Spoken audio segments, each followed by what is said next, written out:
ও মমতা দিদি, আপনি খুব টেনশন করছেন যে ভোটে হেরে যাব না জিতবো। একদম টেনশন করবে না, সব বাঙালি আমরা আসছি ভোট দিতে। শুধু খালি একটা ট্রেন ফ্রি করে দাও, সব বাঙালি চলে আসবে। অনেক অনেক বাঙালি ভাবছে যারা গাড়িতে চড়তে পারে না, বাসে চড়তে পারে না, তারা বলছে যে আমরা যাব না, যদি ট্রেনের টিকিট না পাই তাহলে কি করে যাব। অনেক ভোট কিন্তু কেটে যাবে। তো তার জন্য বলছি একটা ট্রেনের ব্যবস্থা করে দাও, ফ্রি করে দাও, তাহলে সব বাঙালি চলে যাবে আর তোমাকে যায় অবশ্যই বাঙালি জিতাবে। বাঙালি যাকে একবার কথা দেয় কথা কিন্তু রাখে, এটা ভাবো। আর বন্ধুরা বেশি করে একটু শেয়ার করো, আমার মমতা দিদির কাছে যেন আমার ভিডিওটা যেন পৌঁছে যায়।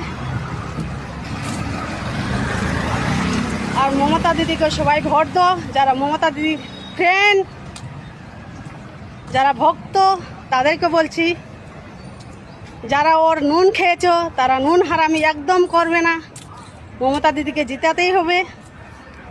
তো ঠিক আছে বন্ধুরা, বাই বাই। বেশি করে ভিডিওটা আমার শেয়ার করো যেন মমতা দিদির কাছে যেন পৌঁছে যায় আমার ভিডিওটা।